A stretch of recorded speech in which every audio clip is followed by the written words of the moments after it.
반갑습니다. 반갑습니다. 반갑죠, 그죠? 네. 오랜만인데, 그죠? 네. 제가 3주 정도 호주 아잔 브람스님이 계시는 보디냐냐 선원에 다녀왔습니다. 여기 우리 보디야나하고 이름이 한자 차이 납니다. 오리지널 보디냐냐 호주 선원에 가서 3주간 조용하게 수행하고 왔습니다. 저도 만 5년 만에 갔다 왔는데요. 참 좋았습니다. 항상 좋은 것 같아요. 저도 2009년도에 호주보디냐냐 선원에 처음 간 이래로 여러 번 갔다 왔지만 갈 때마다 좋은 것 같아요. 거기는 일단 아주 좋은 아잔 브람스면 아주 훌륭한 좋은 스승이 계시고 거기에 그 스님들도 참 순수하고 좋은 수행자들이 많이 계시고 또 수행하기에 아주 또 한가할 수 있는 좋은 환경이 있습니다. 그래서 여러 가지로 보면 가서 있으면 약간 뭐 기후랄까 이런 게 좀 안 맞는 게 있긴 하지만 항상 너무 좋다고 느낍니다. 저도 3주가 금방 가는 것 같아요. 한편으로는 3주가 눈 깜짝할 새에 가는 것 같고 한편으로는 거기서 한 2주 뭐 3주 다 돼가니까 내가 언제 내가 한국에 살았던가 보디아나 선 내가 언제 했던가 이런 생각이 들 때도 있는 것 같아요. 어쨌든 이번에 참 덕분에 좋은 시간을 갖고 왔던 것 같습니다. 거기 보디아나 선원에서는 그 남방에 다른 뭐 사원들이 비슷하지만 매일 보면 그 스님들한테 공양을 올리는 이런 시간이 있습니다. 그래서 그게 우리나라 40불공처럼 그게 되게 일과로서는 제일 큰 행사 중에 한 가지인데 스님들이 이제 공양을 다 받아서 앉아 있으면 또 신도들이 스님이 공양하는 곳으로 와서 그때 뭐 이런저런 공양물을 올리거든요. 공양물을 올리면 그러면 이제 스님들이 그 축원을 해줍니다. 축원하는 빨리요 그 챈팅이 있습니다. 그래서 그 축원이 되게 그게 그 내용도 좋고 해서 제가 그 빨리어로 스님들이 축원하시는 그 축원을 지금 해드리려고 합니다. 그리고 그 다음에 한글로 제가 그 번역한 내용을 알려드리겠습니다.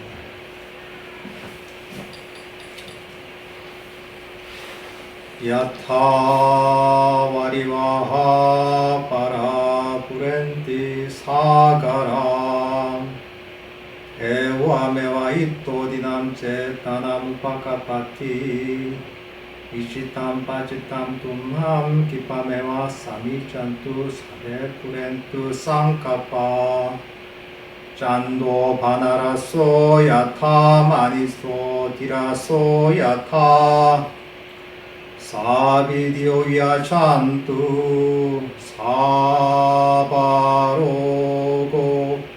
위나사투 마테 바와완 따라요 수키리카유 고바와 아비와다나 실리사 니짠 후다 바짜이노 짠따로 담마화단띠 아유안노 수캉 발람 아와투사 파망갈람 라칸투사 바데와타 사바붓타 누바웨나 사다소티 파완투테 아와투사 파망갈람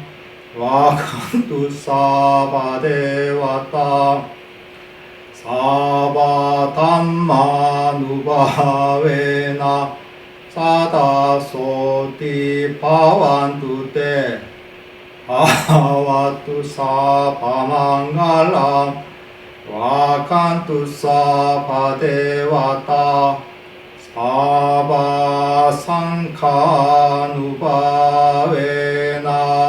사다소티 아완투테 사두.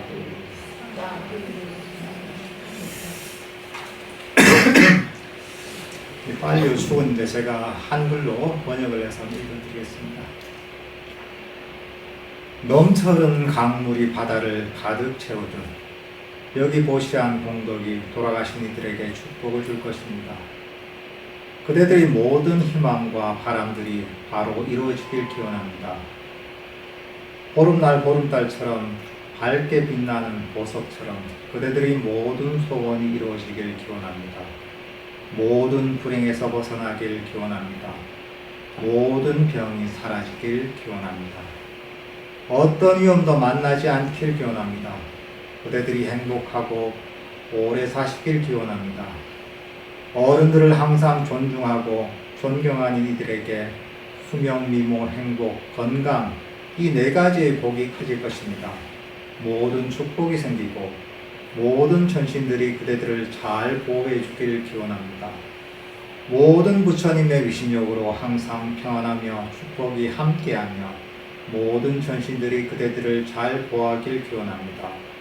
모든 담마의 위력으로 항상 평안하며 축복이 함께하길 모든 천신들이 그대들을 잘 보호하길 기원합니다. 모든 순간의 위신력으로 그대들이 항상 평안하시길 기원합니다.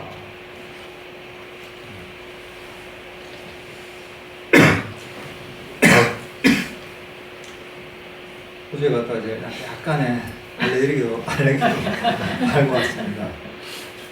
여기 보면 모든 부처님과 담마와 승단의 위신력으로 알레르기가 사라집니다. 저도 전합니다. 이렇게 이제 매일 공양을 올리고 또 스님들이 이렇게 이제 빨리어로 축원을 항상 해줍니다. 그래서 참 좋아 보여서 저도 이게 여러분들한테 이런 축원을 해드리면 좋겠다 하는 생각을 했습니다.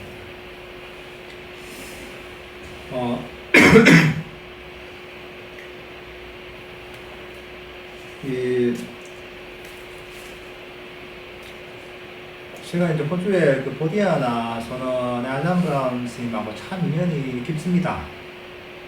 어떻게 보면 제가 수행의 바른 방향을 찾게 된 계기가 된 게 참 브라운 스님의 책, 제가 보면 놓아버리기, 원제목은 Mindfulness, Bliss and Beyond죠. 그 책을 우연하게 태국의 왓바나나차라는 사원에서 보게 되면서 제가 그 책을 통해서 어떻게 보면 제가 헤매던 제 수행의 방향을 제가 다시 찾게 된 계기가 됐고, 그 계기로 해서 그분 본문도 듣고 책도 읽으면서 공부를 하게 됐고, 또 호주에도 가서 또 뵙고 또 수행을 배우면서 공부를 하게 돼서 제가 지금까지 이렇게 수행을 하고 있습니다. 참 좋은 어떤 스승을 만나고 좋은 가르침을 만나기가 참 힘듭니다. 바른 부처님의 법을 정말 만나고 우리가 실천하는 게 참 쉽지 않습니다. 우리나라도 보면 불교 역사가 굉장히 깊습니다. 1700년의 역사를 가지고 있는데, 그렇지만 1700년의 역사와 또 다양한 불교적인 가르침이 있지만, 그 나름의 다 장점이 있겠지만, 정말 순수한 그런 석가모니 부처님의 가르침이 어떤 것인지, 그리고 그 수행이 어떤 것인지, 또 그것을 알고서 실천하기가 참 힘듭니다. 근데 이런 아잔 브람스님 같은 훌륭한 선지식이 계셔가지고 저희가 부처님께서 임명하신 지 2600년이 지났지만 부처님의 가르침 원음 그대로 그 수행을 우리가 듣고 직접 실천할 수 있는 이런 정말 이 복이 이제 생긴 겁니다. 참 항상 제가 언제나 이제 고맙게 생각하는 그 스승이시죠. 그렇지만 우리가 이런 가르침을 들어도 이것을 소중하게 여겨야지 그만한 가치랍니다. 우리가 아무리 정말 귀중한 보석이 있어도 그것을 못 알아보면 소용이 없습니다. 보석이 길바닥에 떨어져 있어도 이게 보석인 줄 아는 안목 있는 사람이야지 그 보석을 정말 귀중하게 활용할 수가 있는 것처럼 우리 이 법이라는 것도 마찬가지입니다. 법을 만나더라도 이 가치를 알고 또 거기에 따라 잘 부처님께서 가르친 대로 실천을 해야지 정말 이 법이 제대로 빛이 나는 겁니다.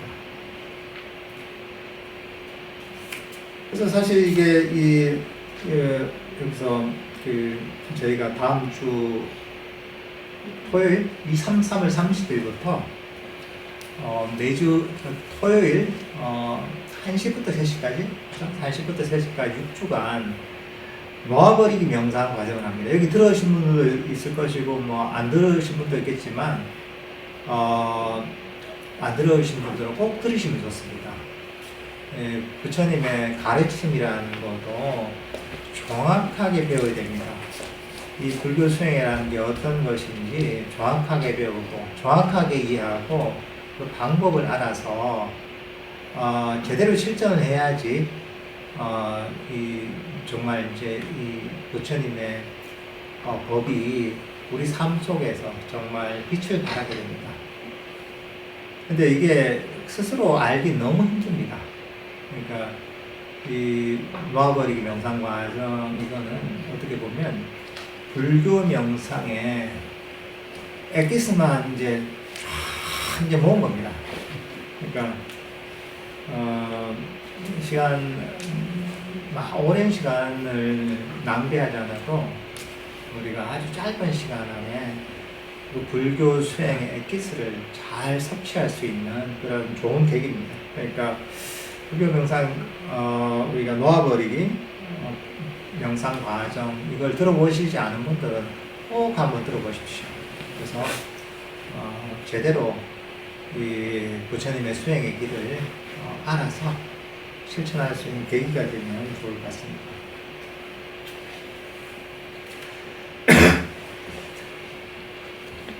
그 호주의 보디아나 선언 같으면 여러 가지가 좋지만 가장 좋은 점 중에 한 가지로 보면 거기에 한글할 수 있는 환경이 참 잘 됐습니다. 그러니까 이 부지가 굉장히 넓거든요. 부지가 굉장히 넓어서 그 넓은 부지에 그 선생님들이 수행하는 호띠라고 하죠. 아주 조그만 건물들이 숲 속에 띄엄띄엄 이렇게 이제 만들어져 있거든요. 그래서 이제 거기에 있으면 사람을 만나기 좋고 뭐 이런저런 사람들 얘기도 들리지도 않고 거기 있으면 이제 하루 종일 보는 거는 뭐 새하고 캥거루 정도 밖에 없습니다. 거기 일과도 되게 심플합니다. 보통 뭐 일주일에 4일 정도는 아침에 한 7시 반부터 한 1시간에 1시간 반 정도 좀 울력을 하고 그리고 한 10시 한 반 정도에 모여서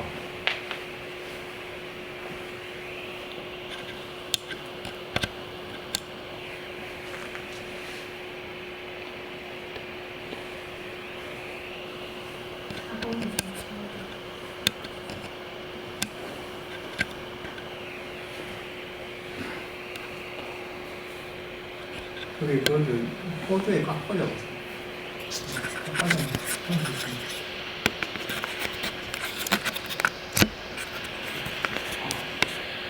됐습니다. 됐습니다. 그거밖에 없습니다. 이렇게 하면 돼요.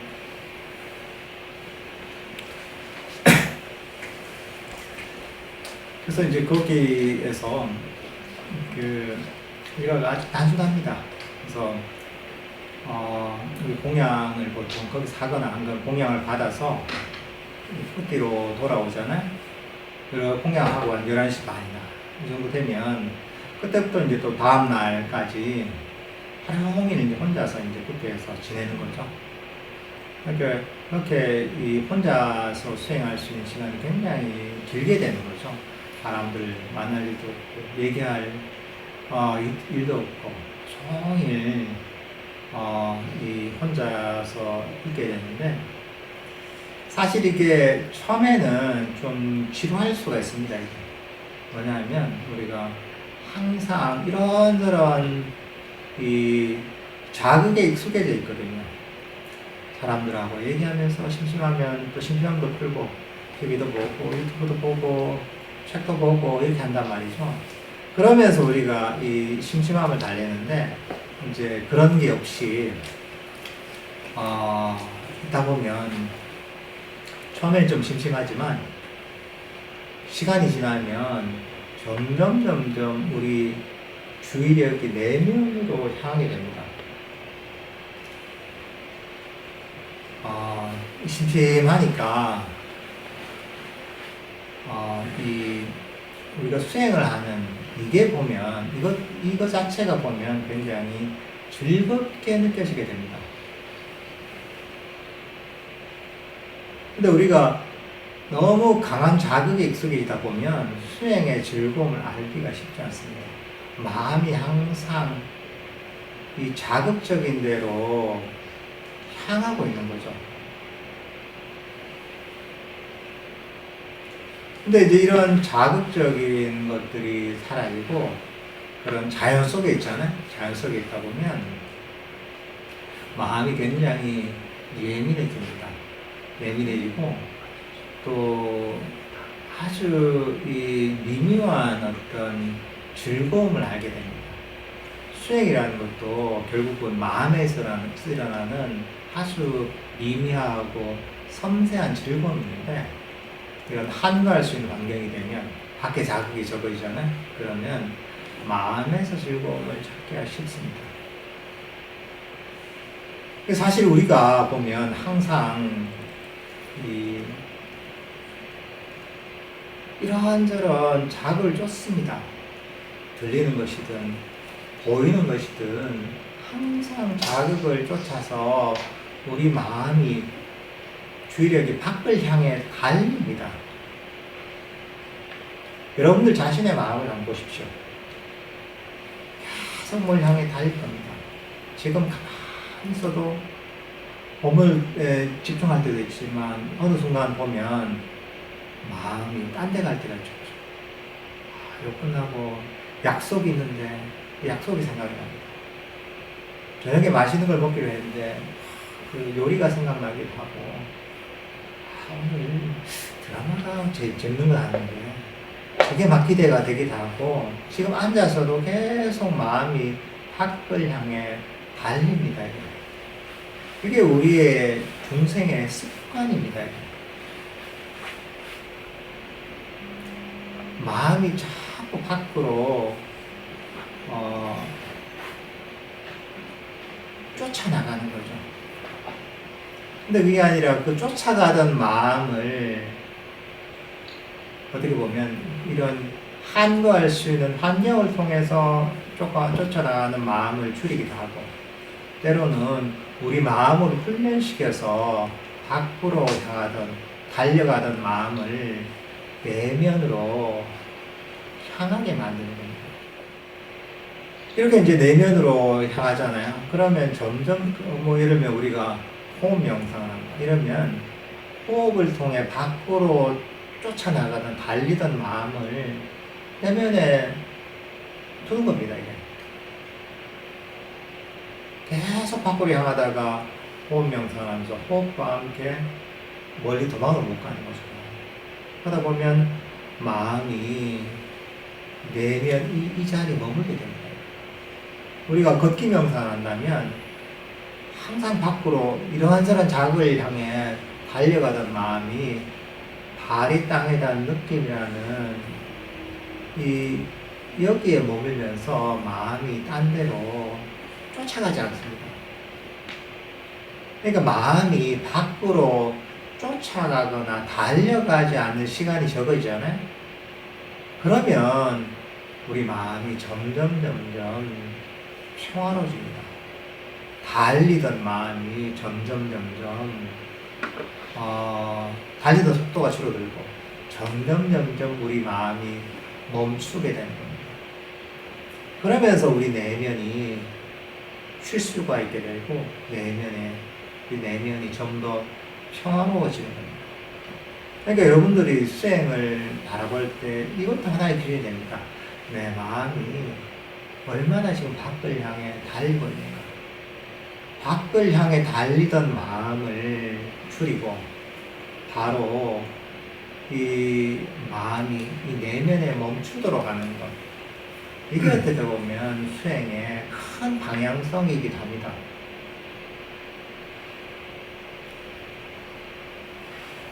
이제 밖을 향해 달리던 마음을 줄이려면 어떻게 되느냐? 일단 환경도 중요합니다. 그래서 이제 아까 호주의 보디냐냐 같은 이런데 가 있으면 할 수 있는 게 별로 없어요. 밖에 나가지도 못하고 뭐 TV도 없고 아무도 없어요. 이게.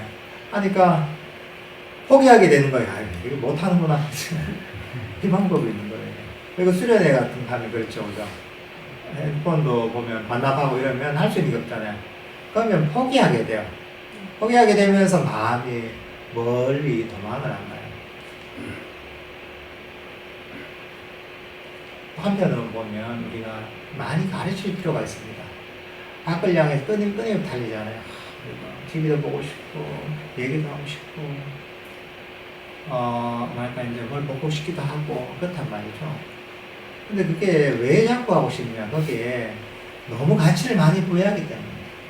이게 좋은 것이고, 중요한 것이고, 가치 있는 것이라고 생각하기 때문에 우리 마음이 끊임없이 달려나가는 거거든요. 그러니까 이제 우리가 이 부처님 법을 자꾸 듣고 법문을 들으면서 밖으로 쫓아가는 것도 좋은데 때로는 그거보다 밖으로 달리던 마음을 내면으로 돌려서 마음을 멈추게 만들어보자. 이게 내 마음을 건강하게 만들고 내 마음을 평화롭게 만드는 길이지 않느냐 하고 자꾸 가르쳐야 됩니다. 가르치다 보면 또 밖으로 향하던 달리던 그런 경향성이 좀 약해집니다. 그러니까 우리가 법을 통해서 자꾸 가르쳐야 됩니다. 우리가 뭐 이런 얘기 하잖아요. 불교에서도 모든 것이 무상하다 이런 얘기 하잖아요. 왜 무상의 가르침이 중요하냐? 무상하면 무상한 것을 우리 쫓아가잖아요. 밖에다 무상한 게 있잖아요. 무상하다고 여기면 일어났다 사라지는 것이고 영원한 것이 아니고 변하는 것인데 그게 뭐 중요하다고 내가 쫓아가나? 쫓아갈 필요가 없잖아. 하고서 밖을 향해 쫓아가던 마음이 쉴 수가 있는 겁니다. 이게. 우리가 무아이다 하잖아요. 무아. 온이 무아이고 모든 것이 무아이다. 왜 무아의 가르침을 이해하는 게 중요하냐? 무아의 가르침을 이해하잖아요. 내 몸이 나의 것이 아니라 내 몸도 조금 조건지어진 것이고 내 마음이 내 생각이 나의 것이 아니라 이것도 조건지어져서 생긴 것이지 내게 아니구나 라는 걸 깨닫잖아요. 내게 아니라 그냥 조건지어져서 생긴 것일 뿐이다 이렇게 깨닫게 되면 그리고 내 뜻대로 이게 되지 않는다는 걸 알게 되면 그러면 우리가 거기에 대한 집착이 줄어들게 되죠. 그것을 움켜쥐려고 그것을 쫓아가던 마음이 줄어들게 되는 거죠. 그러면 내가 내 마음이 어떤 대상을 향해서 달리던 마음이 점점 멈추게 됩니다. 야, 이건 나는 쫓아갈 필요가 없구나. 움켜질 필요가 없구나. 이걸 깨닫게 되는 거죠. 움켜졌던 것을 놓아가는 거죠. 우리가 뭘 움켜쥐고 있잖아요. 그러면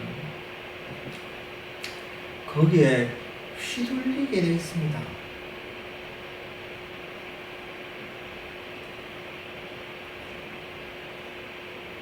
예를 들면은 미국의 로데오라는 거 있잖아요.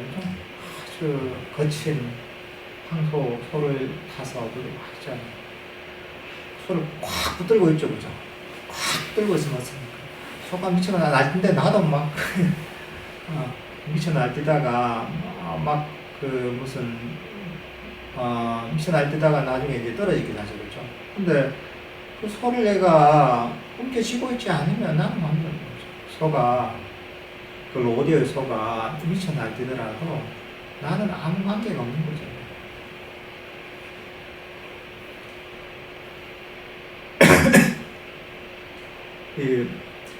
근데 사실은 우리의 어떤 이런 무상이나 모아의 가르침이라는 것도 끊임없이 대상을 향해 쫓아가고 달려가던 마음을 쉬고 멈추도록 만드는 게 바로 이런 무상에 대한 이해, 모아에 대한 이해, 고통에 대한 이해도 마찬가지입니다.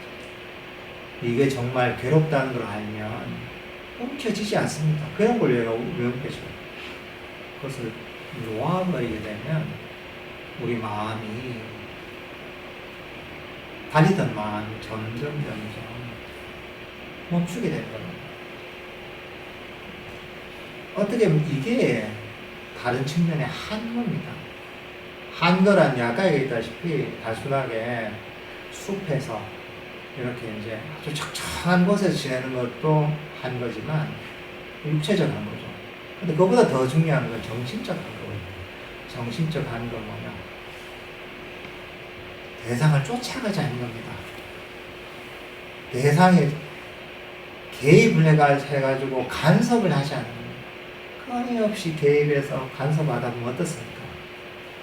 쉬지 못합니다. 계속 거기에 휘둘리게 됩니다.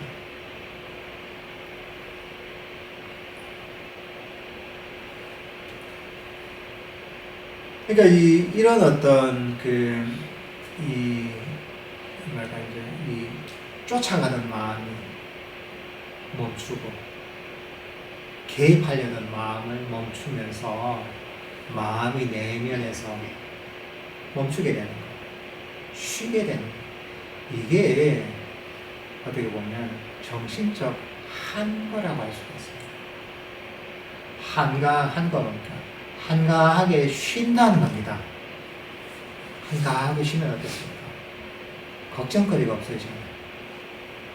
한가하게 쉬면 어떻습니까? 마음이 편안해지잖아요. 한가하게 쉬면 피로가 풀리고 에너지가 생깁니다. 그러니까 불교 수행이라는 것, 수행의 길이라는 것은 바로 이런 육체적 한거, 정신적 한거를 통해 우리 마음이 진정으로 쉴 수 있는 것, 우리 마음이 진정으로 편안해지는 게, 우리 마음이 강력해지는 바로 이 길이 불교 수행의 방향입니다. 그러니까 우리 마음의 원리가 그런 겁니다. 우리 마음이라는 것은 끊임없이 밖을 향해 달리다 보면 괴로움이 사라질 수가 없습니다. 괴로움의 원인은 끊임없이 대상을 쫓아가는 게 괴로움의 원인입니다. 끊임없이 대상을 쫓아가는 게 뭐냐? 이게 가리고 이게 욕망입니다. 근데 왜 그러냐? 그냥 옛날부터 그래 왔기 때문입니다.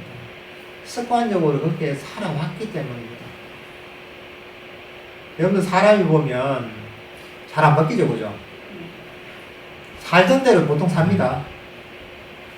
습관대, 왜냐하면 하나의 습관이 형성되면 습관은 별 노력이 필요하지 않습니다. 그러면 그 습관대로 사람 쭉 삽니다, 그냥. 좀 부지런한 습관을 가진 사람은 좀 부지런하게 살고, 게으른 사람은 게으르게 살고, 자기 습관의 틀에서 벗어나지 못합니다. 중생이라니 그렇습니다. 중생의 습관이 그렇습니다. 중생의 습관이라는 것은 끊임없이 대상을 쫓아가고, 여기 쫓아갔다가 저기 쫓아갔다가 계속 대상만 바꿔가면서 계속 끊임없이 쉬지 않고 쫓아가는 게 중생의 본질적 습관입니다.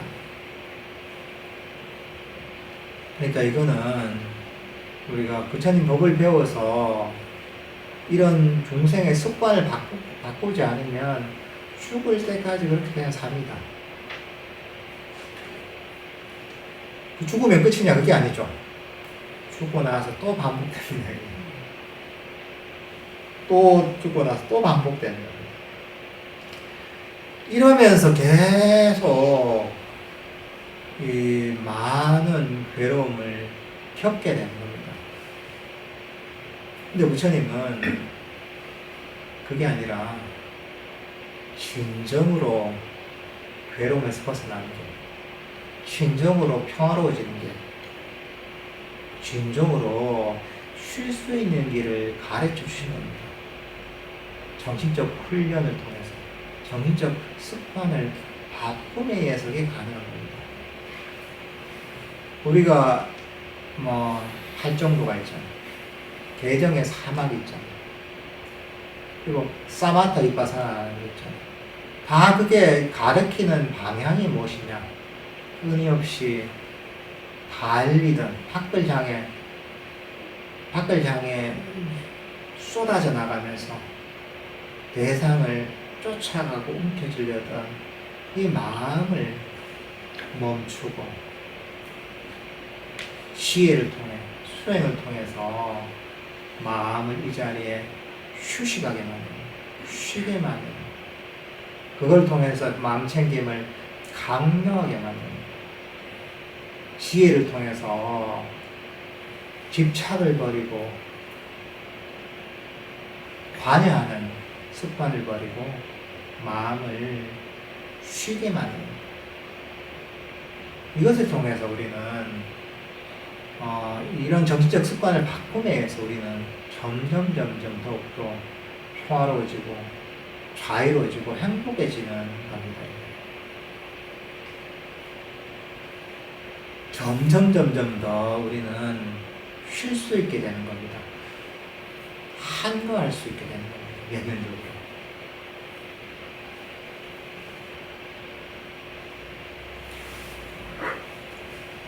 이렇게 하려면 이제 한편으로는 이 한거하는, 밖을 향해 쫓아가는 마음이 아니라 지금 이 순간에 명상하는 이것을 소중하게 여겨야 됩니다. 소중하게 여기고 만족스럽게 여기는데 우리 마음은 머물게 됩니다. 이게 참 단순한 가르침인 것 같지만 너무나 중요하고 심오한 가르침입니다. 우리가 이런저런 수행법 있잖아요. 호흡 명상이니까, 뻗기 명상이니까, 자연 명상이니까, 방금 지혜를 가지고 우리가 이런 집착을 버린다 할 때 가장 중요한 것이 뭐냐면 바로 그 수행하는데 만족할 줄 안다는 게 가장 중요합니다. 우리 마음이 달리던 마음이 멈추려면 가장 중요한 게 내가 가진 이대로 만족해야 됩니다.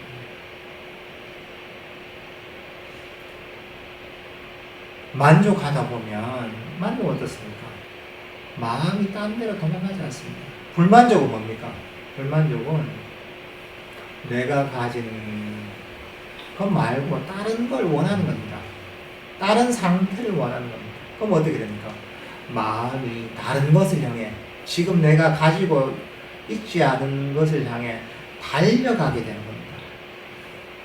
그 만족하면 달리던 마음이 멈추게 됩니다.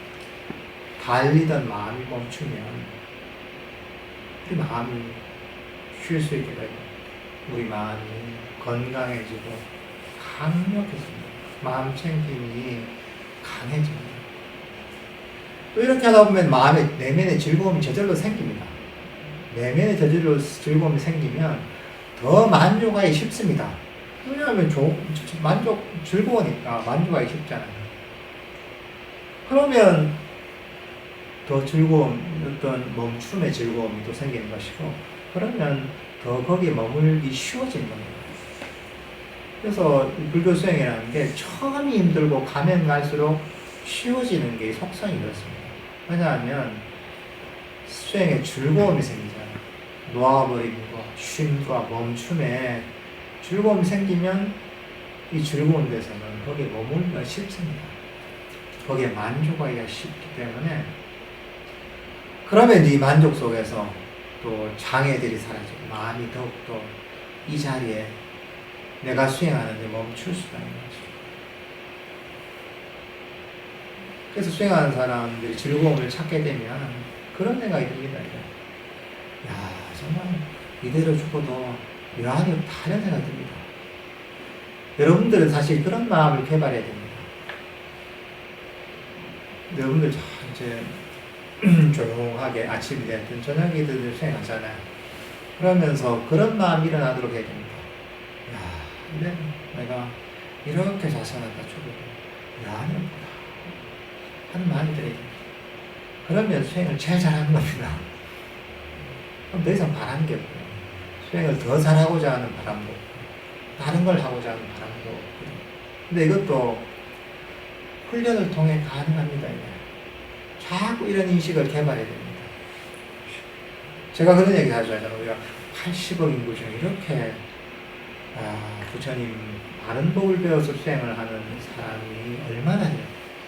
정말 드물죠. 거기다가 이렇게 내가 시간을 내서 고요한 환경에서 공부할 수 있다. 얼마나 행운인가. 정말 행운이잖아요. 그죠?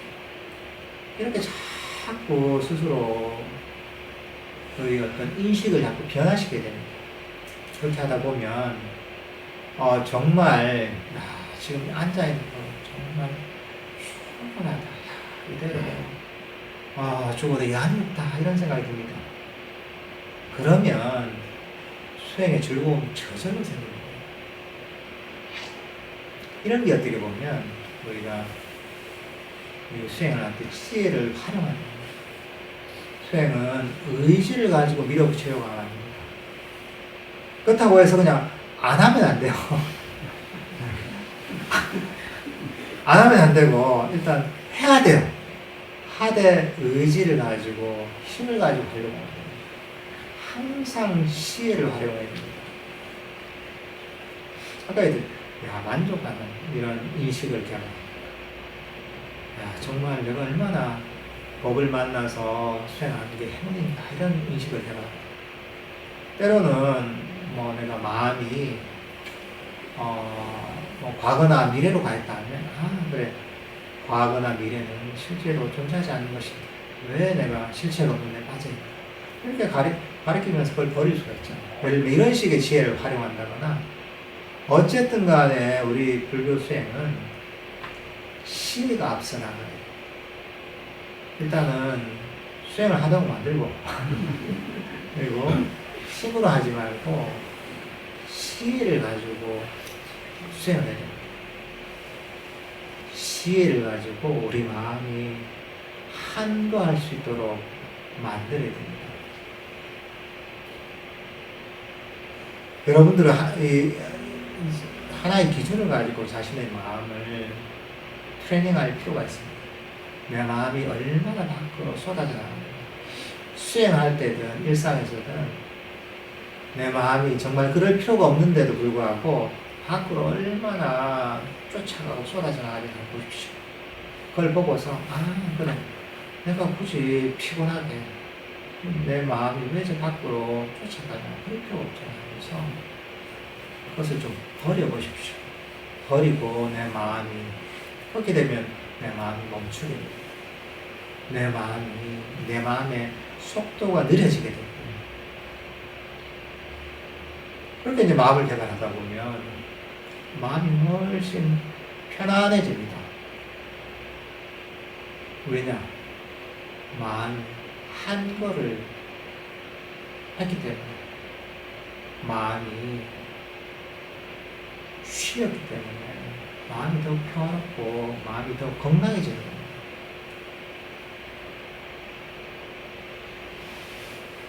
여러분들 자기 마음을 항상 좀 잘 관찰해야 됩니다. 우리가 수행을 할 때도 단순하게 어머나 이렇게 하면 안 됩니다. 그것도 중요하지만 이 내 마음을 잘 음미할 수 있어야 됩니다. 여러분들 음악 듣죠? 그죠? 음악을 들을 때 어떻습니까? 음악이라는 게 보면 그런 작곡가나 가수들이 보면 작곡을 할 때도 굉장히 섬세하게 작곡합니다. 이게 아주 섬세한 어떤 리듬과 운율 이것들을 다 생각하면서 작곡을 한다는 거죠. 노래를 부르는 가수도 보면 거기에 어떻게 어떤 감정과 감성을 넣어서 부를까, 그것도 굉장한 섬세한 감성을 가지고 노래를 부른단 말이죠. 그리고 여러 가지 악기들의 구성도 마찬가지입니다. 이런 것들도 그 연주할 때 보면 굉장히 섬세하게 한단 말이죠. 근데 그 음악을 우리가 어떤 사람은 그냥 벌러 듣는 거죠. 대충 듣고 이러다 보면 그 음악이 가지고 있는 그 강한 어떤 이제 감성을 느끼지 못합니다. 하지만 아주 섬세하게 그 음악을 감상하는 사람은 이 작곡가가 어떤 의도로 이런 그 곡을 작곡했는지, 가수가 어떤 감성을 실었는지, 이 모든 것들을, 훨씬 더 많은 것들을 보면 우리가 감상하고 느낄 수가 있습니다. 얘가 이거 태도의 문제와 관련이 있거든요. 음악을 들을 때 그냥 이게 흘려듣는, 이렇게 듣는다. 그게 아니라 내가 그 노래가 주는 감성을 쭉 따라가면서 이렇게 섬세하게 주의력을 두고서 듣느냐는 완전히 내가 같은 음악을 듣지만 완전히 다르게 들립니다. 우리의 마음도 마찬가지예요. 우리 마음도 우리는 수행을 할 때 음악을 듣듯이, 섬세하게 음악을 감상하듯이 이렇게 섬세하게 마음을 둘 줄 알아야 됩니다. 거칠게 너무 뭉뚱그려서 달아서는 안 됩니다. 마음을 편안하게 하고 내 마음을, 그렇다고 애를 쓰는 건 아니지만 내 마음을 잘 감상할 수 있어야 됩니다.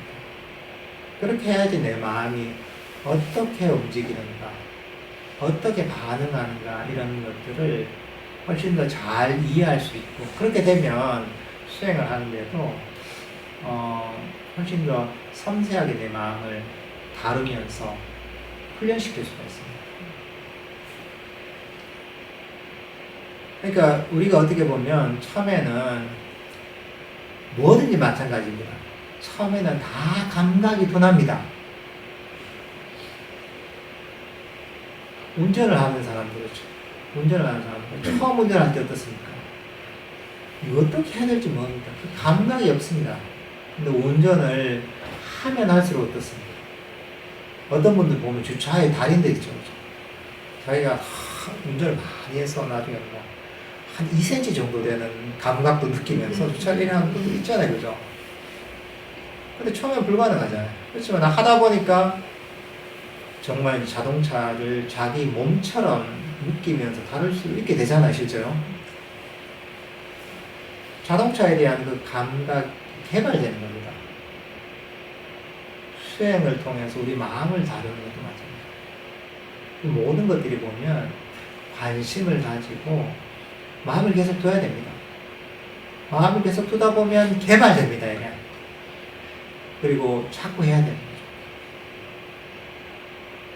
그러니까 여러분들 딴 건 다 잘하는데 수행할 때 보통 사람들이 되게 그렇게 잘 못하는 거죠. 수행할 때는 딴 건 다 운전도 기가 막히게 잘하고 예민하게 잘하는데 수행은 대충 하지 하는 분들이 많은데 이것도 마찬가지예요. 이것도 우리가 운전을 계속 익혀서 실력을 늘리듯이 운동을 배워서 실력을 늘리고 감각을 개발하듯이 마음도 마찬가지입니다. 마음도 우리가 계속 주의력을 두면서 관심을 두면서 섬세한 마음의 감각을 개발해야 됩니다. 그러다 보면 더욱더 섬세하게 우리 마음을 다룰 수가 있고 우리가 법문을 듣는 이런 내용들도 훨씬 더 정확하게 정밀하게 적용을 시킬 수가 있습니다. 그러니까 우리가 단순한 같은 법문이라도 완전히 다르게 적용시킬 수가 있습니다. 그리고 과거와 미래를 처음 가르치잖아요. 근데 그것도 사실은 내 마음을 섬세하게 다룰 수 있는 수준에 따라서 완전히 다르게 사실은 적용이 됩니다. 만족하라는 것도 마찬가지예요. 만족하라는 것도 마음을 어떻게 섬세하게 다룰 수 있는 수준에 따라서 적용될 수 있는 정도가 완전히 달라집니다. 한거라는 것도 마찬가지예요. 한거라는 의미도 사실은 내 마음을 얼마만큼 정밀하게 다룰 수 있냐에 따라서 그 수준이 완전히 달라집니다. 사실 이거는 정밀하게 다룰 수 있는 수준은 한편으로 보면 마음챙김의 수준하고 거의 비례합니다. 마음챙김의 수준이 높아지면 더욱더 내 마음을 섬세하게 다룰 수가 있게 됩니다. 근데 어쨌든 간에 이거는 관심을 가져야 됩니다. 마음에 관심을 가지고 계속 주의력을 둬야 됩니다. 그리고 쫙 관심을 가지고 적용을 시켜봐야 됩니다. 자동차 운전도 그렇잖아요. 자동차 운전도 어떻습니까? 자꾸 타봐야지 그거 실력이 늘잖아요. 자동차 운전면허 땄는데 장롱에 5년 동안 다 모셔두고 있다 이러면 실력이 안 늘잖아요. 또 마찬가지입니다. 관심을 가지고 자꾸 운전을 해봐야 실력이 늘듯이 불교 수행이라는 것도 마찬가지입니다. 관심을 가지고 자꾸 적용시키고 훈련을 자꾸 해야 됩니다. 그러다 보면 저절로 개발됩니다. 그러니까 이걸 여러분들 의지나 애씀으로 하려고 하지 마십시오. 운전 배우는 게 크게 어려운 일인가요? 그냥 관심을 가지고 하면 되잖아요. 운동 하나 배우는 게 어렵습니까? 관심을 가지고 꾸준하게 이렇게 저렇게 연습을 하다 보면 운동 실력이 늘잖아요. 마음도 마찬가지입니다. 이것도 그렇게 생각합니다. 의지를 가지고 내가 해내야지 이렇게 생각하지 마십시오. 그냥 자주 관심을 가지고 자주 연습을 해서 자꾸 익숙해지도록 만들고 능숙해지도록 만들자 이런 마음을 가지고 가시면 됩니다. 그러면 인과의 법칙에 의해서 저절로 그게 늘게 되어 있습니다. 그러니까 불교 수행도 여러분들 어렵다 생각하지 마십시오. 그리고 의지를 앞세우지 마십시오. 여러분 좌선할 때 어떻게 해야 되냐면 의지로 가야지 이러지 마.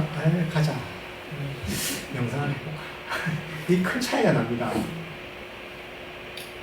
좌선할 때 한 시간 내가 조금 더 움직이지 말고 내가 한 시간 꽉 채워서 해야지 이렇게 하는 거하고 그리고 오늘 심심한데 할 일도 없고 자세히나 해볼까 이렇게 하는 거 사실 크게 큰 차이가 납니다. 항상 명상을 할 때 마음을 가볍게 만듭니다. 마음이 가벼워야지 여러분들 지혜가 나옵니다. 마음이 무거우면 욕심이 생깁니다. 그러니까 여러분들도 의지를 가지고 막 습관대로 이제 의지를 가지고 하려는 마음이 일어날 때마다 그렇게 해야지. 의도적으로 마음을 좀 가볍게 하고 미소를 띄우면서 명상을 하도록 한번 노력을 해보십시오. 그러면 그게 훨씬 더 효과적입니다. 그렇게 해야지 명상의 즐거움이 빨리 생깁니다. 결국은 우리는 수행을 힘을 덜 들이면서 해야 됩니다. 수행은 어떻게 보면 힘 빼는 방법을 배우는 과정이다. 욕심과 의지가 있으면 엄청나게 긴장이 만들고 우리가 힘을 주게 만듭니다. 욕심에 사라지고 그걸 지혜가 채우게 되면 힘이 빠지고 편안하게 명상을 할 수가 있습니다. 즐겁게 할 수가 있습니다. 그러니까 여러분들은 이 방향을 이해하고서 긴장이 돼요. 자꾸 의지가 막 들어가고 욕심 생길 때 이런 데마다 긴장도 풀고 욕심도 내려놓고 만족하면서 그냥 법을 적용시켜 가면서 그렇게 편안한 마음으로 수행하시면 이게 가장 수행을 즐겁게 잘 할 수 있는 방법입니다. 이런 것들을 잘 명심하시고 수행하셨으면 좋을 것 같습니다. 그리고 요번에 제가 호주에 가서 아잔 브람스님께 하나 청을 드렸어요. 저희가 옛날부터 저도 하나 되게 소원이 하나 있었는데 호주에서는 보면 9day 리트리트에서 9일간 수련회가 정기적으로 있거든요. 그게 참 좋아 보이더라고요. 근데 이제 그게 쉽지 않은 거죠. 그죠? 기간도 길기도 하고, 아잔 브람스님 워낙 바쁘시기도 하고, 또 호주에서 그랬지만 지난 2011년인가 지금 아무것도 남기지 않기라는 책으로 나 있는데 그게 2011년도 스리랑카 반다라벨라라는 곳에서 했던 아마 스님들이 주로 이제 모였고 제가 조금 모였지만 그 수련회를 했는데 아주 수행에 대한 어떤 처음부터 끝까지 아주 깊은 내용까지 다루는 정말 좋은 수련회였거든요. 야, 나도 한국에서도 저런 걸 한번 했으면 좋겠다 하는 생각이 있어서 요번에 이제 뵌 김에 한번 청을 드렸거든요. 이런 취지로 우리나라에서도 보면 불교 수행에 좀 바른 기준을 세우기 위해서 그런 수련회를 좀 했으면 좋겠다. 그래서 모시고 싶다는 말씀을 드렸는데, 그래도 상당히 긍정적인 반응을 받았습니다. 그래서 아잔 브람스님께서 워낙 바쁘시기도 하고, 워낙 세계적으로 유명하신 분이라, 워낙 법문 요청이 많거든요. 그래서 아잔 브람스님이 스타일이 보면 한 번에 원래 오케이 하시지 않는다 하더라고요. 왜냐하면 이게 어떻게 진행이 된 거죠. 말로 그냥 말만 듣고는 할 수 없으니까 항상 정말 이제 진지하게 이 수련회를 할 생각이 있는지 이걸 보고서 그래야지 이제 사고 안 되잖아요. 그래서 항상 그렇게 하시는데, 그래서 어쨌든 처음 말씀드렸을 때는 그래도 상당히 긍정적인 반응이어서, 그래서 제가 지금 한국에 돌아왔으니까 한국에서 좀 더 구체적으로 이 수련회를 기획을 하고 준비를 해서 좀 디벨롭을 해서 이제 아잔 브람스님께 또 보고도 드리고 해서 저희가 지금 수련회를 추진을 하려고 합니다. 그래서 저희가 계속 하면 가능할 것 같긴 해요. 가능하긴 해서. 그렇지만 이게 중요한 게 뭐냐면 여러분들이 또 많은 마음과 힘을 모아줘야 됩니다. 또 여러분들이 그런 마음을 모으고 또 힘을 모아서 이런 염원이 모아져야지 또 이런 귀한 기회가 마련될 수가 있을 것 같아요. 그래서 저는 특히나 이제 그게 중요하다고 최근에 더 느끼는 게 뭐냐면, 저도 이제 법문에서도 그런 얘기를 최근에 좀 했지만, 우리나라에서 불교 수행의 기준이 없다 하는 생각이 많이 들고, 그러니까 불교가 뭐냐, 불교 수행이 뭐냐 하면 너무 개인적인 얘기를 하고 중국 남방식 기준이 없어요. 그러니까 우리가 얘기하는 기준은 사실은 역사적인 그 부처님이신 석가모니 부처님의 오리지널한 순수한 가르침에 의거한 그 수행법이 기준이 돼야 되는데 사실 우리나라에서는 그렇지 않거든요. 온갖 다양한 기준을 가지고 수행을 얘기하다 보니까 특히나 요즘은 또 유튜브 이런 게 또 약간 부작용도 있어서 너무 이상한 그 수행법들이 너무 난무하고 있거든요. 그러니까 이게 정말 이제 무슨 혼돈의 수행대에서도 혼돈의 시기 비슷한 시대 같아요. 근데 사람들은 보면 더 사실은 정신적인 문제도 많고 또 여러 가지 그 마음의 질병들도 많죠. 그래서 현실적으로는 진짜 우리 마음을 정말 진정으로 평화롭고 행복하게 만드는 진정한 가르침이 너무나 필요한데도 불구하고 현실은 지금 너무 안 좋은 것 같아요. 그래서 이 아잔 브람스님 같이 훌륭한 선지식께서 정말 수행의 시작부터 끝까지 우리가 정말 9일, 9데이 리트리트, 9일 수련회 정도 되는 기간 동안 수행의 시작부터 끝까지 아주 수행에 대해서 깊이 있는 내용을 다뤄서 하나 이제 우리가 이제 한국에서도 불교 수행의 스탠다드 기준을 마련할 수 있는 계기가 됐으면 참 좋겠다 하는 생각을 하고 있습니다.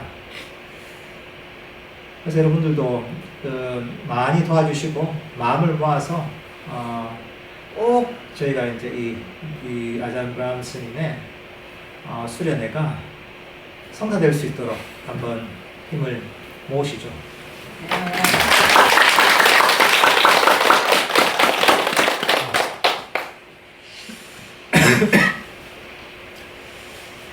그래서 이번에 하여튼 뭐 저희도 그 여쭈고 나서 거기 있던 뭐 제자 스님들이 또 많이 도와주셔가지고 여러 가지 조언도 해주시고 해서 뭐 잘 될 것 같습니다. 예.